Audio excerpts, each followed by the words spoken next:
যশোমতী দোলনায় দোলাচ্ছে, পুতনা ভাবছে এইবার মারতে হবে। মা যশোদা পেছন থেকে ডাকছে, ও দিদি দিদি।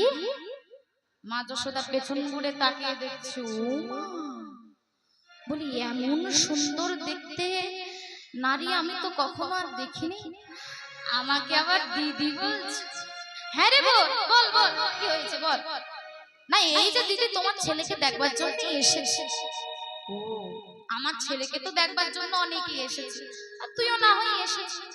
না দিদি অনেক দূর থেকে এসেছি তো জানো, সেই মথুরা থেকে যমুনা পার হয়ে আমি এখানে এসেছি। ও বাবা তুই এত দূর থেকে এসেছিস আমার ছেলেকে দেখবি বলে? হ্যাঁ দিদি। ও দিদি একটু জল দাও তো দেখি, গলাটা না একেবারে শুকিয়ে আছে, বড্ড পিপাসা পেয়েছে, যাও তো একটু জল নিয়ে এসো আমার জন্য। মা যশোদা ভাবছে, ও তুই জল খাবি? আচ্ছা ঠিক আছে, তুই তাহলে আমাকে যখন দিদি বলছিস, তুই তো আমার বোন, তা তুই তোর বোন বকে দেখ, আমি তোর জন্য জল নিয়ে আসি। হ্যাঁ দিদি যাও যাও, আমি দেখছি, তুমি যাও জল নিয়ে এসো যাও।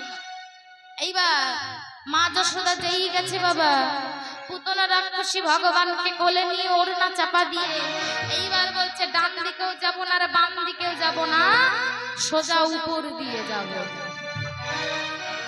আকাশ মার্গে উড়তে উড়তে উড়তে উড়তে ফাঁকা মাঠের মাঝখানে এসে যেই আঁচলটা সরিয়েছে আর ভগবান যে চোখটা খুলেছে, বলে রাক্ষসীর চেহারা বেরিয়ে গেছে। বড় বড় চোখ, বড় বড় দাঁত বেরিয়ে গেছে। পুতনা বলছে, আর আমি তোকে ছাড়বো না, আমার মহারাজকে তুমি অনেক কষ্ট দিয়েছো, আর ছাড়বো না তোকে আমি, আর কিছুতেই আমি ছাড়বো না, আজকে তোকে আমি মারবো। ভগবান বলছে, দূর বাবা, শুধু শুধু ভয় দেখাচ্ছ। ও মাসি আমি ছোট হলে হবো কি জানো, আমি না তোমাকে ছাড়বো না। এই ছেলে, এই মাত্র 6 দিন বয়স, তুই নাকি আমাকে মারবি? হ্যাঁ আমি এবার তোর মাসি হলাম তখন, বলতো আমি এবার তোর মাসি হলাম তখন।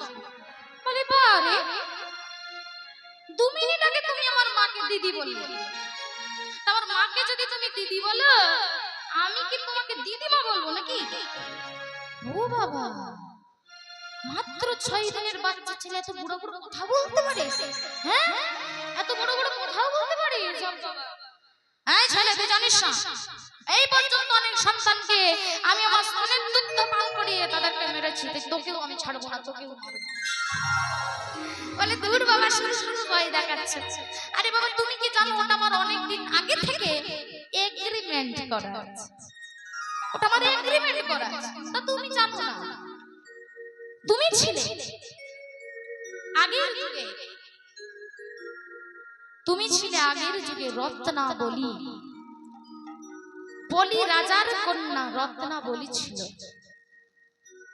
রত্নাবলী ভগবান বামন রূপ ধারণ করে এসেছিলেন বলি রাজার দরজার কাছে, আর সেই রত্নাবলী চুলগুলো শুকানোর জন্য ছাদের উপর গিয়েছিল। ছাদের উপর থেকে নিচে দেখছি একটা সুন্দর বাচ্চা ছেলে, এইটুকু বাচ্চা ছেলে কি সুন্দর দেখতে, ভিক্ষার ঝোলা নিয়ে যাচ্ছে। মনে মনে ভাবছে, আরে এত সুন্দর ছেলে, কাদের বাড়ির ছেলে, এ যদি আমার সন্তান হতো, একে যদি কোলে করে আমি আমার যদি